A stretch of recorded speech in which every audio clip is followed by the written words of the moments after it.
শাওণ মাহ কৃষিজীৱী মানুহৰ বাবে সেউজ সপন ৰচাৰ মাহ। আঘোণত ঘৰলৈ সনগতি চপাবলৈ হ'লে এই মাহতে কৃষকসকলে অধিক কষ্ট কৰিবই লাগিব। অপ্ৰিয় হ'লেও সত্য, এই মাহটোত হালোৱা ৰোৱনীসকলৰ ভালকৈ খোৱা বোৱা কৰিবলৈকে আহৰি নাথাকে। দক্ষিণ কামৰূপৰ মেঘালয় ৰাজ্যৰ পাহাৰৰ নামনি অংশ হৈছে জনজাতীয় লোকসকলৰ বাসভূমি। অসম মেঘালয় সীমাৱৰ্তী বৃহত্তৰ এই অঞ্চলটোৰ বাসিন্দাসকলৰ ধান খেতিয়ে হ'ল প্ৰধান খেতি। পূৰ্বতে জনজাতি সমাজত পুৰুষ মহিলা উভয়ে কৃষি কাৰ্যৰ সৈতে জড়িত হৈ পৰিছিল। অৰ্থাৎ পুৰুষৰ সমানে সমানে মহিলাসকলেও কাম কাজত সহযোগ আগবঢ়াইছিল।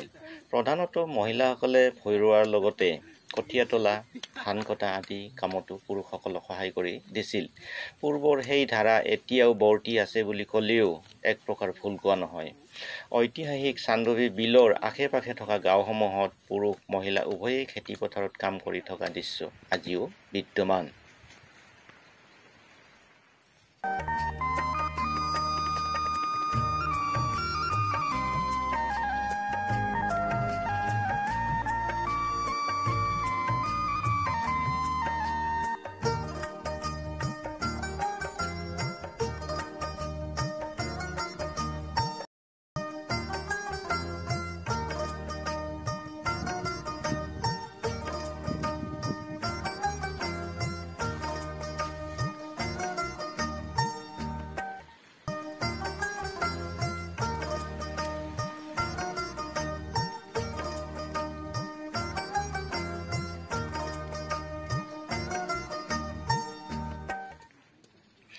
আধুনিকতাৰ ধামখমিয়াত এতিয়া বহু মানুহ কৃষি কাৰ্যৰ পৰা আঁতৰি আহিছে।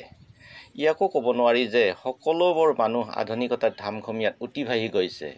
এতিয়া বহু সংখ্যক মানুহ আছে যাৰ পৰিয়াল অকল কৃষিৰ ওপৰত ভিত্তি কৰিয়েই চলে।